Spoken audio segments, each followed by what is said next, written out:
नमस्कार दोस्तों। आज के क्लास में भारत का जो भूगोल है उसका जो पहला टॉपिक बनता है भारत का परिचय, उसके बारे में आपको डिटेल समझाऊंगा, जो कि अक्सर एग्जाम के लिए महत्वपूर्ण रहता है। और ये आपने बचपन में पढ़ा होगा, 9th-10th की बुक में, 8th क्लास की बुक में, ज्योग्राफी की बुक में, ये आपके चैप्टर में आते हैं, जिसको हमने बारीकी से ध्यान नहीं दिया, जिसे आज के कॉम्पिटिटिव एग्जाम में पूछे जाते हैं। तो जितने भी टॉपिक आपके इसमें हैं वो सारे टॉपिक मैं आपको क्लियर करवाऊंगा कि भारत के परिचय में हमें क्या क्या पढ़ना है और क्या क्या छोड़ना है। जितना बताऊंगा ये आपके लिए बहुत ही महत्वपूर्ण रहेगा, तो वीडियो को ज़्यादा ध्यान से देखेंगे और देखने के बाद अगर वीडियो पसंद आए तो लाइक और शेयर जरूर करेंगे। सबसे पहले तो आप काम करेंगे कि एक मैप बना लेंगे। मैप के थ्रू जो है आप चीज़ों को आराम से, टॉपिक को समझेंगे। तो चलते हैं, शुरू करते हैं और हम देखते हैं कि इंडिया के बारे में। अगर हम इंडिया की बात करते हैं, अगर हम पूरे वर्ल्ड में बात करते हैं, मान लो कि भारत का भूगोल है, तो भूगोल हम देखते हैं कि अगर हम ग्लोब में देखें तो ग्लोब में भारत की स्थिति कहाँ पे है, पहले हम वो देखते हैं।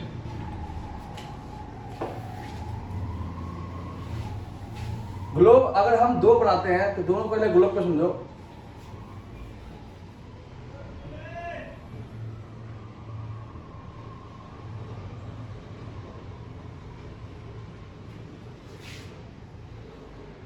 आपको ग्लोब उतना ही दिखेगा, जिस ग्लोब में इस प्रकार की लाइनें होती है वो भी देखो आप, और एक ग्लोब में इस प्रकार की लाइनें आपको देखने को मिलेगी। ये एक काल्पनिक रेखा होती है जिसमें हम एक कहते हैं अक्षांश रेखा और एक को कहते हैं देशांतर रेखा। ये हो गया आपका अक्षांश रेखा और ये हो गया आपका देशांतर रेखा। इन्हीं अक्षांश और देशांतर रेखा का कारण हम देखते हैं कि किस जगह पे दिन होता है और किस जगह पे रातें होती है और कितने समय का अंतराल हमें देखने को मिलता है। अगर हम देखते हैं तो ये जो रेखा है, ये बीचों बीच जो डिवाइड कर रही है, इसे हम इक्वेटर कहते हैं। पृथ्वी के बीचों बीच जो डिवाइड करती है इसे कहते हैं हम इक्वेटर। इक्वेटर जो आपका है वो 0 डिग्री होता है। सेम इसमें भी आपका इक्वेटर है जो आपका 0 डिग्री है। 0 डिग्री से अगर आप ऊपर डालते हैं नॉर्थ में, ये आपका नॉर्थ पोल हो गया, ये आपका ईस्ट हो गया, ये साउथ, ये वेस्ट और ये हो गया साउथ। सेम इसमें भी ईस्ट, वेस्ट, नॉर्थ, साउथ। अगर आप 0 डिग्री से ऊपर नॉर्थ की तरफ जाएंगे तो 23.5 डिग्री आपको ऊपर देखने को मिलेगा, नीचे आएंगे तो 23.5 डिग्री आपको देखने को मिलेगा। इस प्रकार से हम देखते हैं कि जो ऑल ओवर जो है अक्षांश और देशांतर रेखाओं जो है बिल्कुल अलग सीमा रेखा से मापा गया है, जिसमें हम कुछ स्टैंडर्ड टाइम के बारे में देखते हैं। तो ये जो आपका जो वर्ल्ड ज्योग्राफी का टॉपिक है उसमें मैं आपको पढ़ाऊंगा कि अक्षांश रेखा क्या है, देशांतर रेखा क्या है, हम किस प्रकार से एक देश से दूसरे देश की जो है दूरी को तय करते हैं और उसके जो है आकलन करते हैं कि यहाँ पे हमारे यहाँ पर जैसे अभी 10 बज रहा है, तो मान लो कि अमेरिका में अभी इस टाइम कितना बज रहा होगा, यूके में कितना बज रहा होगा, फ्रांस में कितना बज रहा होगा, वो सब टाइम जोन जो है आप आराम से कैलकुलेट कर लेंगे। तो वो टॉपिक आपका अलग है, वो आपको मैं अलग पढ़ाऊंगा। लेकिन हमें इतना जानना था कि पूरे ग्लोब के अकॉर्डिंग भारत की स्थिति कहाँ पे है। तो आपको पता होगा ये हमारा है इक्वेटर, जो पृथ्वी को 2 बड़े भागों में डिवाइड करती है। इसके ऊपर 0 डिग्री से ऊपर अगर हम जाते हैं तो ये हमारा है कर्क रेखा और नीचे आपका है मकर रेखा।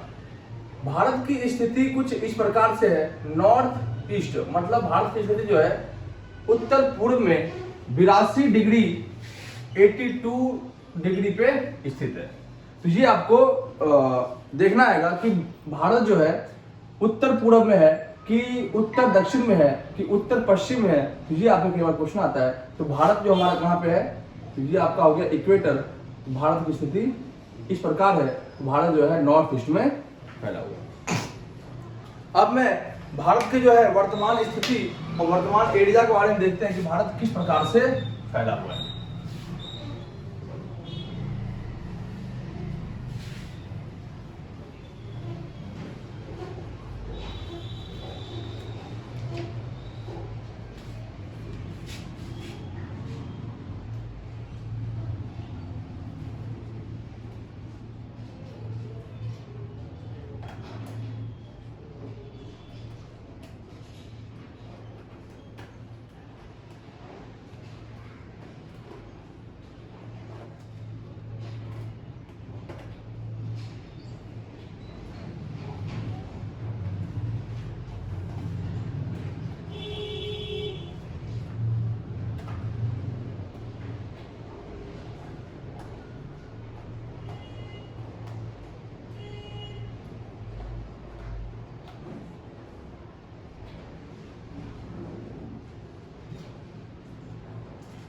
अगर आप वर्तमान भारत को देखेंगे तो ये हमारा प्यारा सा भारत है।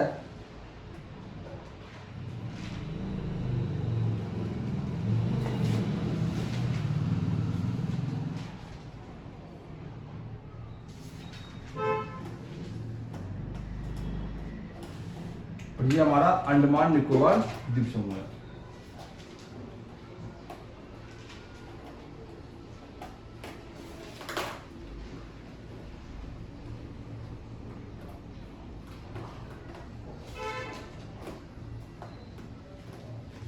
चलिए आगे बढ़ते हैं। भारत का जो पूरा एरिया है, भारत का जो टोटल एरिया है वो कितना है, तो हम देखते हैं कि पूरा भारत का क्षेत्रफल जो आपका है, क्षेत्रफल आपका भारत का है 32 लाख।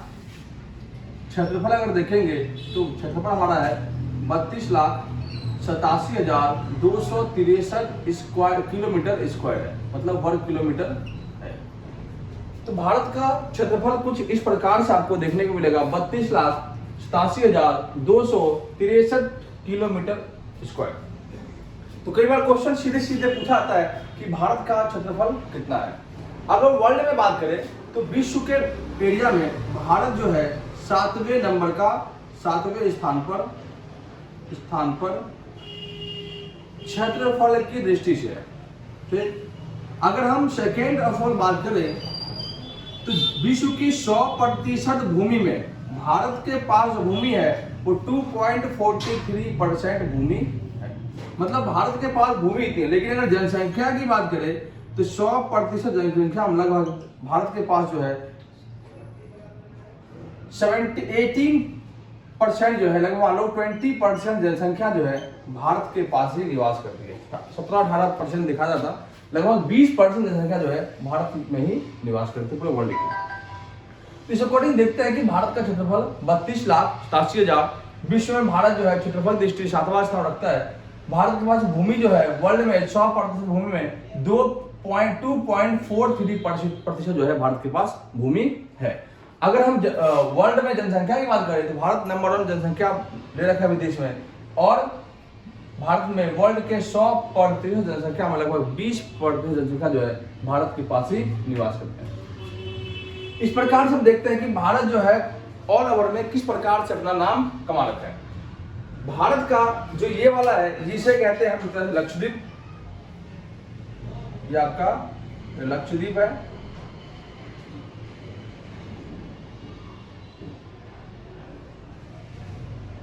और ये आपका अंडमान निकोबार है। लिखने की कोशिश करें जितनी चीजें हैं।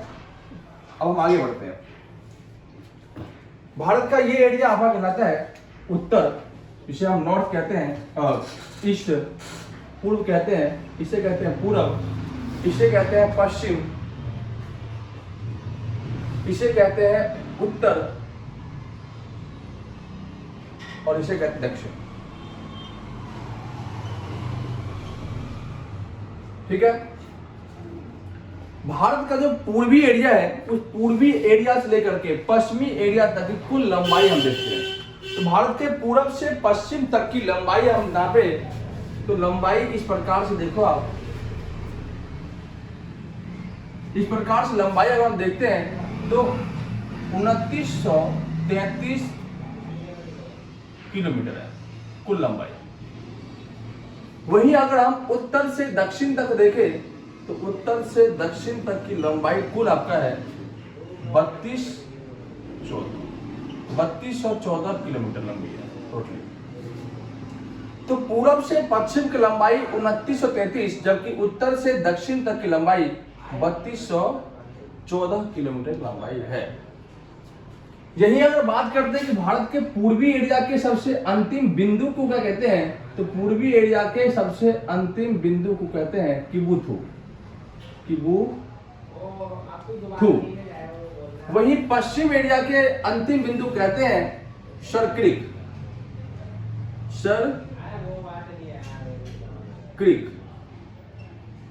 वहीं उत्तर के अंतिम बिंदु कहते हैं इंदिरा कॉल।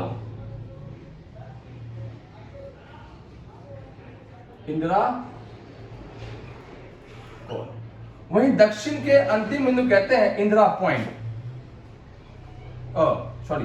पिगमिलियन कन्याकुमारी, कन्याकुमारी। इस कन्याकुमारी का एक नाम और देते हैं केप कैमोडियन, केप कैमोडियन। जी आपको याद रखना है कि भारत के पूरब वाले एरिया को क्या कहते हैं, पश्चिम वाले एरिया को क्या कहते हैं, दक्षिण वाले एरिया को किस नाम से हम जानते हैं।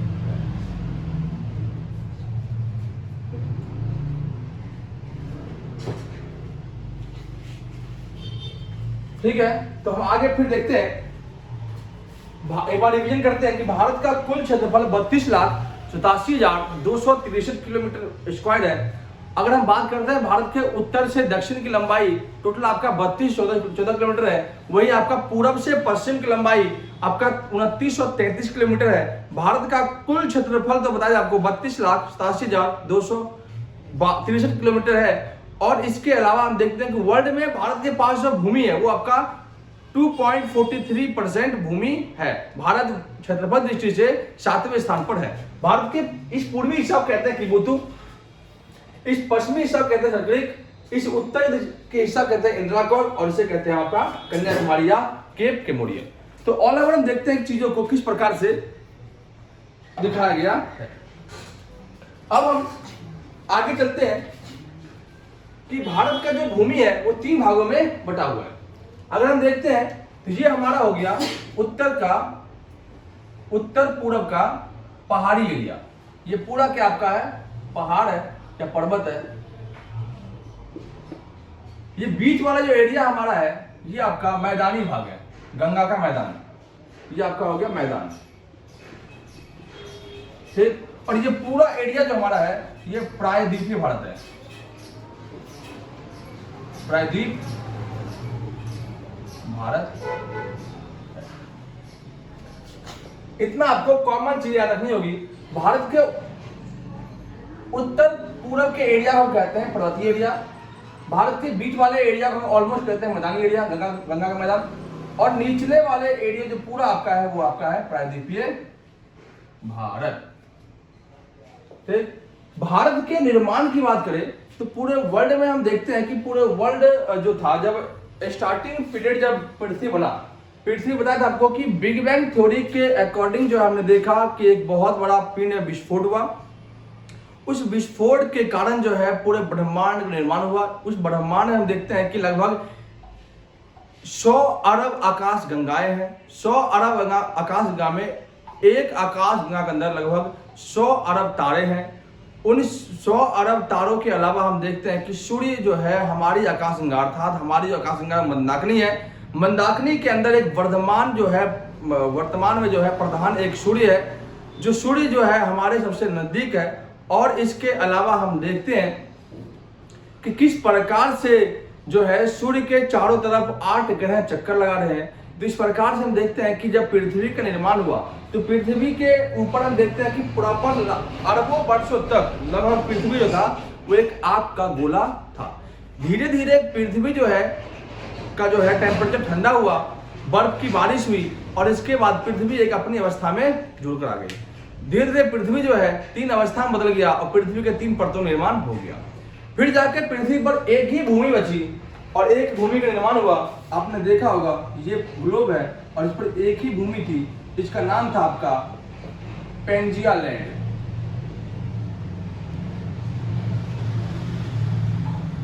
Pangaea land. और जो सागर था वो भी एक ही सागर था, पूरा सागर का नाम ही था पेंथलासा। पेंथलासा।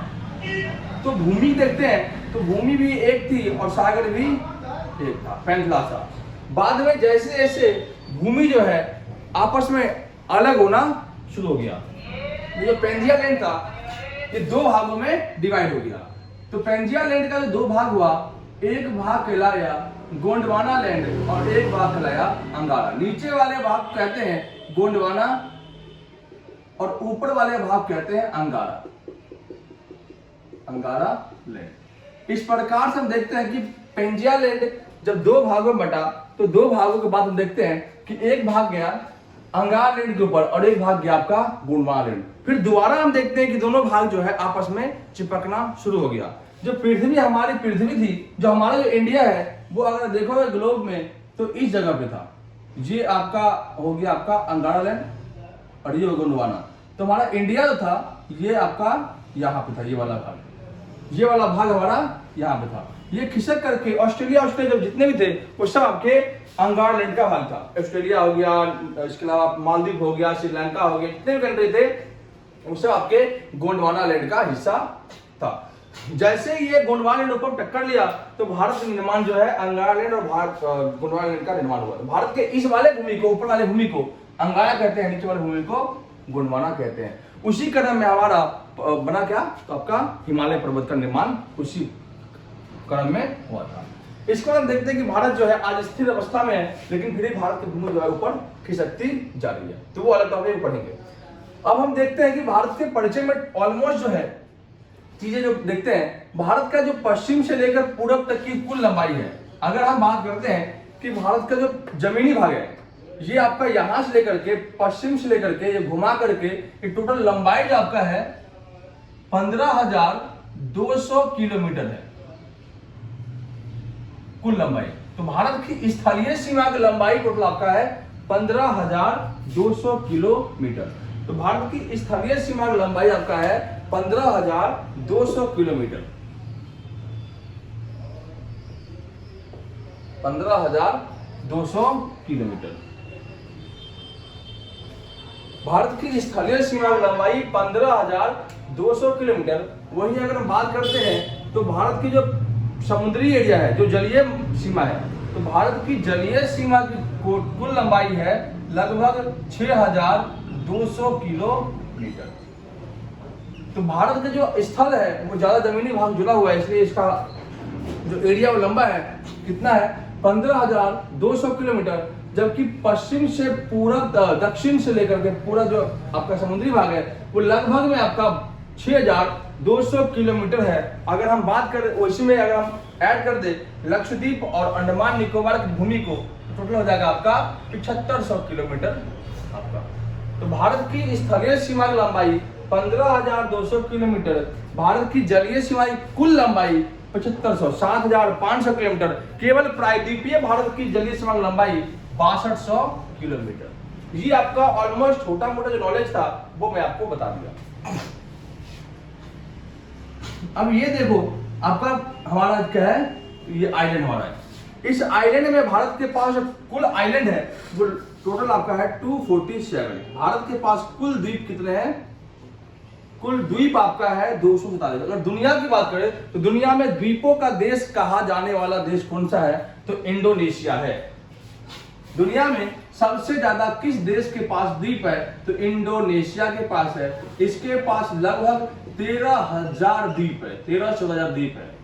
द्वीपों की संख्या सोच सकते हो कि हमारे पास कितने हैं 247, लेकिन इंडोनेशिया के पास कितना है 13,000 द्वीप है। तो इसलिए कहते हैं कि इंडोनेशिया एक ऐसा देश है जो बिखरा हुआ देश है, टोटली रूप से इसका जो आइलैंड है वो अलग अलग जगह पे बिखरा हुआ है।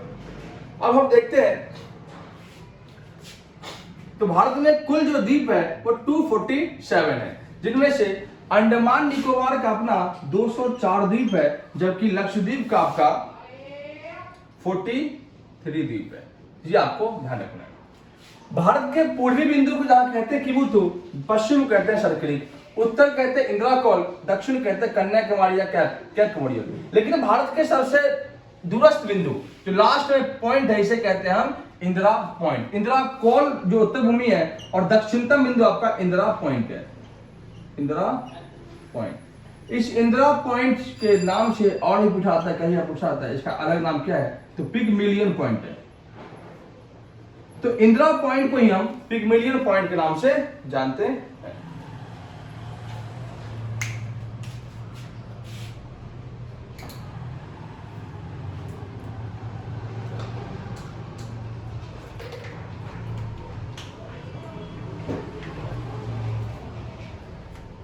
आगे बढ़ते हैं, इतना आपको समझ में आ चुका होगा। अब हम देखते हैं कि भारत के तमाम पड़ोसी देश, भारत के कुछ पड़ोसी देश स्थलीय सीमा लगता है और कुछ जो देश है वो आपका जलीय सीमा से साझा करता है। जैसे कि देखते हैं, ये हमारा जो है पड़ोसी देश है पाकिस्तान, इसका नाम है पाकिस्तान।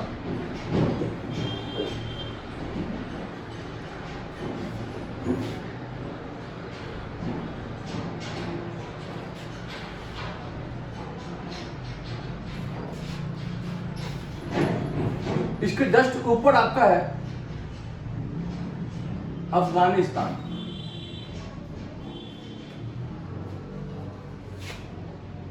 ये पूरा भाग आप जो देख रहे हो प्रॉपर तरीके से, ये आपका चाइना है, ये हो गया आपका चीन, ये हो गया आपका अफगानिस्तान,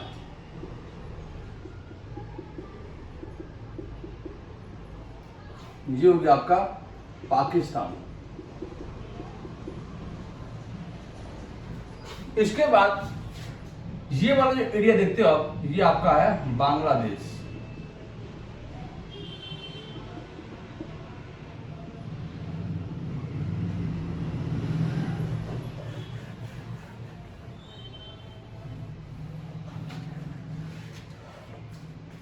इसके बाद ये वाला एरिया आपका जो है, ये आपका है म्यांमार।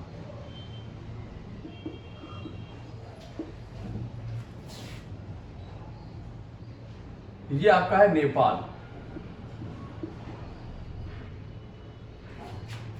और ये आपका है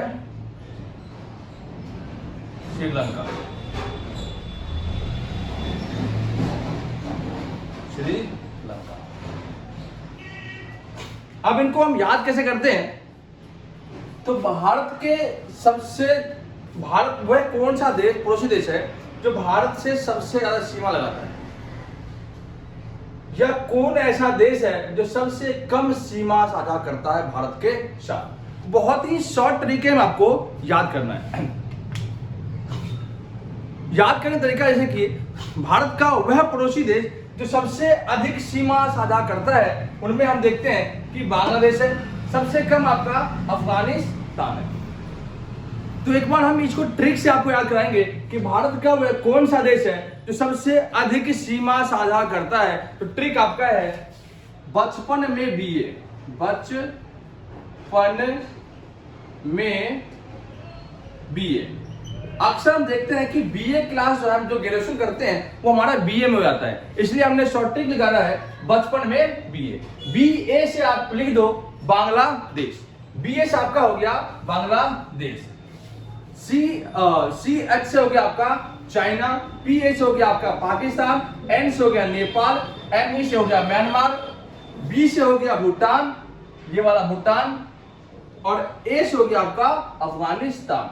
तो भारत की सबसे अधिक जो सीमा साझा करने वाला देश है, पड़ोसी देश, वो आपका है बांग्लादेश। लगभग 4200 किलोमीटर की सीमा साझा करता है। वही अगर आप अफगानिस्तान की बात करते हैं, सबसे कम सीमा लगाता है, 106 किलोमीटर की सीमा लगाता है। दोबारा मैं आपको इसको लिख देता हूं ताकि आपको लिखने में दिक्कत ना हो।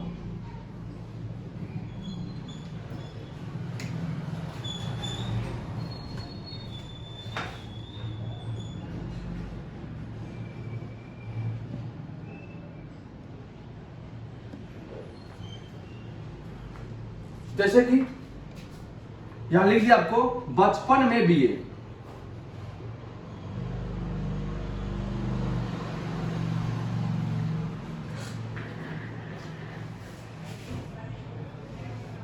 में बीए, बीए से आपका हो गया बांग्लादेश, सी एच से हो गया आपका चीन, चाइना, पी ए से हो गया नल्ला देश पाकिस्तान,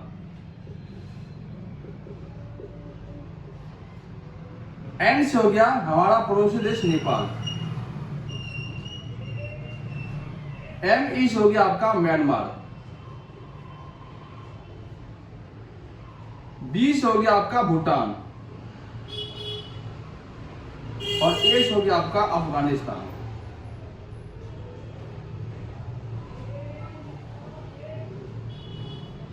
ये आपका ऑल ओवर जो है हम देखते हैं तो भारत का सबसे पड़ोसी देश जो सबसे अधिक सीमा लगाता है वो आपका है बांग्लादेश और सबसे कम अफगानिस्तान। तो इतना ही आपको याद रखना है कि इसमें नहीं लिखना है आपको चाइना पाकिस्तान याद करना है, बस याद करना है कि सबसे अधिक सीमा लगाने वाला जो देश पड़ोसी देश है वो आपका है बांग्लादेश और सबसे कम हमारा ऊपर में है अफगानिस्तान जो मात्र 106 किलोमीटर की सीमा लगाता है भारत से। 106 किलोमीटर की बाउंड्री साझा करता है अफगानिस्तान। अब हम इनके बाउंड्री को देखते हैं कि इनके बाउंड्री के नाम को क्या कहते हैं। तो हमारे पड़ोसी देश में पाकिस्तान और बांग्लादेश के एक ही बाउंड्री सीमा अभी भी है, क्योंकि आपको पता होगा कि 14 और 15 अगस्त 1947 का हमारा देश इंडिपेंडेंट हुआ। इंडिपेंडेंट के बाद हम देखते हैं कि भारत और पाकिस्तान का विभाजन हुआ, जिनमें हम देखते हैं कि भारत के पास अपनी एक अलग भूमि गई और पाकिस्तान के पास अपनी एक अलग भूमि गई। पाकिस्तान के एरिया में चला गया आपका ये बांग्लादेश से हम कुछ टाइम कहते हैं कि पूर्वी पाकिस्तान, ये पूर्वी पाकिस्तान था और ये आपका पश्चिमी पाकिस्तान।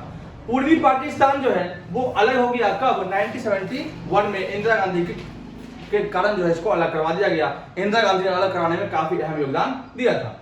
तो जिस टाइम पे इनकी बाउंड्री बनी थी उस बाउंड्री का नाम बना था आपका 1947 में, क्योंकि इंडिया पाकिस्तान का डिवीजन उस टाइम हुआ था। तो एक व्यक्ति थे सर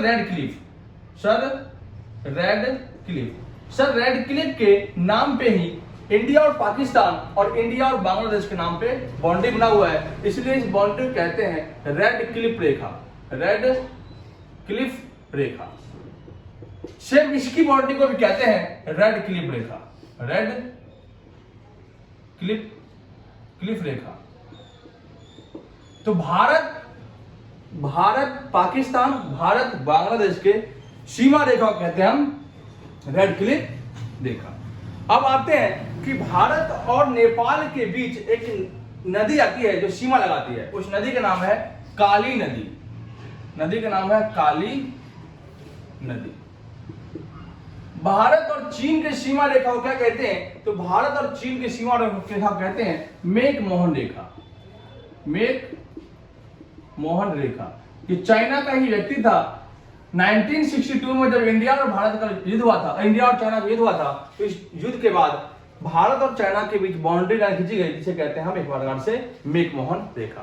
तो भारत पाकिस्तान भारत बांग्लादेश के सीमा रेखा कहते हैं रेडक्लिफ रेखा, भारत और चाइना के बीच के रेखा कहते हैं मैकमोहन रेखा, जबकि भारत और नेपाल को अलग करने वाली नदी जो है उसे कहते हैं काली नदी।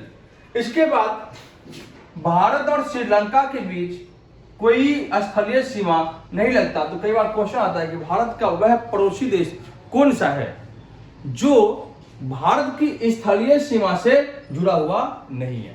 तो वो हमारा पड़ोसी देश है श्रीलंका। इसको अलग करने वाली एक जल संधि है। जल संधि क्या होता है, तो जब समुद्र कोई पतला जब दो भूमि के बीच एक पतला सा समुद्र रास्ता जो दो भूमि को अलग करता है, अर्थात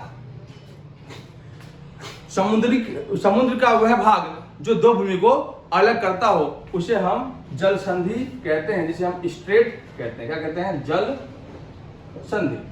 तो आप देखोगे कि भारत और श्रीलंका के बीच एक जल संधि है, इसे कहते हैं पाक जल संधि। पाक जल संधि या पाक स्ट्रेट कहते हैं। भारत और श्रीलंका को जोड़ने वाला एक ब्रिज है जो दुनिया में सबसे फेमस ब्रिज है। अगर आप बात करते हो कि प्रेम का जो है सबसे बड़ा प्रतीक जो हमारा है वो एक ही है, वो आपका है राम सेतु, जिसे एक अंग्रेज बकलोल अधिकारी ने इसका नाम दे दिया एडम का ब्रिज या आदम का ब्रिज। तो कई बार क्वेश्चन आता है कि भारत और श्रीलंका के बीच जो एक ब्रिज बना हुआ है उस ब्रिज का नाम क्या है। तो आदम का ब्रिज कह लो या एडम का ब्रिज कह लो, या आप आदम का ब्रिज या एडम का ब्रिज या इसे राम सेतु का नाम दे दो। ये भारत और पाकिस्तान को जोड़ने वाली जो ब्रिज है, आज भी वर्तमान में इसका जो है मतलब अस्तित्व है। ये ऑलमोस्ट आपके बाउंड्री की बात हो गई। अब हम आगे चलते हैं। तो नेपाल के साथ कई बार क्वेश्चन आता है कि नेपाल के साथ कितने राज्यों की सीमा लगती है। तो नेपाल के साथ एक तो हमारा राज्य है उत्तराखंड, ये देखो उत्तराखंड है, ये एक हो गया आपका यूपी, एक हो गया आपका बिहार, एक हो गया आपका पश्चिम बंगाल, एक हो गया आपका सिक्किम। तो ऑलमोस्ट 1 2 3 4 5 राज्य जो है वो नेपाल से सीमा साझा करता है। तो नेपाल से बाउंड्री लगाने वाले देश राज्यों में 5 राज्य है, उत्तराखंड, उत्तर प्रदेश, बिहार, पश्चिम बंगाल और सिक्किम। ठीक, अगर हम बात करते हैं कि भारत का वह कौन सा राज्य है जो 3 देशों से घिरा हुआ है, तो 3 देशों से घिरा हुआ राज्य हमारा है सिक्किम। इधर अगर हम सिक्किम के पश्चिम जाते हैं तो नेपाल पड़ता है, उत्तर जाते हैं तो आपका चाइना पड़ता है, और पूर्व जाते हैं तो बांग्लादेश, लेकिन साउथ जाते तो इंडिया। तो भारत का वह एक ही राज्य है जो केवल एक ही बाउंड्री भारत से लगता है, बल्कि 3 बाउंड्री जो है आपका 3 देश लगता है, एक तरफ नेपाल, एक तरफ चाइना, एक तरफ भूटान। अब क्वेश्चन आता है कि भारत का वह राज्य जो तीनों ओर से त्रिपुरा से घिरा हुआ, उधर 3 देश था, इधर एक ही देश से 3 बाउंड्री लगती है, वो आपका है त्रिपुरा। तो त्रिपुरा जो है, त्रिपुरा तीनों ओर से बांग्लादेश से घिरा हुआ हमारा भारतीय राज्य है। तो ये आपके और टॉपिक थे। इसके बाद हम आगे बढ़ते हैं और इसमें हम आगे चीजों की चर्चा करते हैं।